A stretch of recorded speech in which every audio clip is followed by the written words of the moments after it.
it was a year in and you panicked and you made bad decisions. Looking back from that, you realize there were early signals that was going to happen. What were they? This is actually a really good exercise, because I'm sure that when you start to see that behavior, you see signals that this is starting and it's going to happen. For sure. Right. So you say to them, look, okay, so you made this terrible decision, right? Like whatever it is.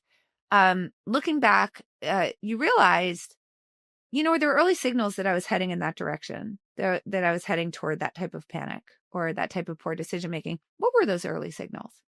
Okay, great. Let's write those down, because you just generated some great ones. Let's write those down. So for any of those signals, what are you going to do when you see them? And this is such a good thing. So it's based on something,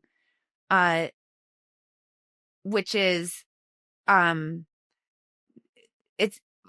call it kill criteria, but I'm on a certain path and I'm heading down a path. How do I stop myself from heading down that more quickly? And I want to make sure that I have some sort of criteria in place that will make me stop. Okay, so here's a very simple example of that.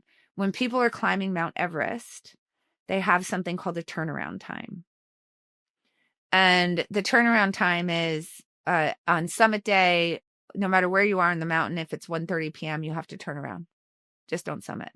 Now, not everybody follows that. Some people still continue up the mountain, mostly to pretty bad results. But you know what? More people turn around because they have that in place. So it's a very simple example of a kill criteria. Stop loss would be one of those. But you can have more complex ones. So when I'm working with traders, for example, they don't have stop losses. That wouldn't make any sense.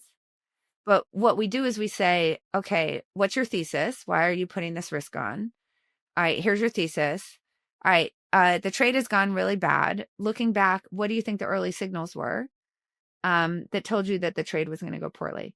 And it always has to do with their thesis, right? So, for example, if they're making a bet on interest rates, it's always like, well, the Fed started sort of signaling that interest rates were maybe going to go against my thesis. I ignored it and I stayed in the trade. Okay. So how strong does the Fed signal have to be for you to decide to get off the trade? And then they write that down. With one of my long short investors, that's a tough road to hoe, by the way. Well, true, but people do it if you ask them to do it. With I have an investor who's a value investor, and we have bands around earnings reports.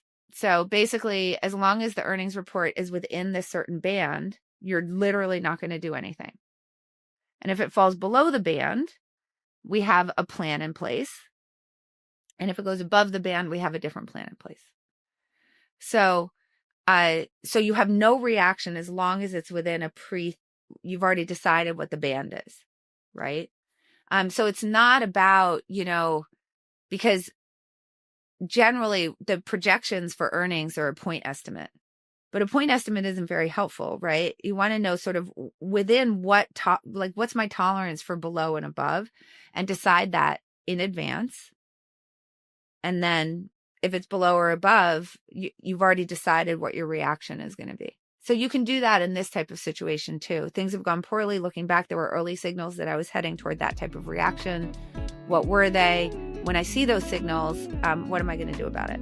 Subscribe to Redefine Retirement on YouTube, Spotify, or wherever you listen to podcasts.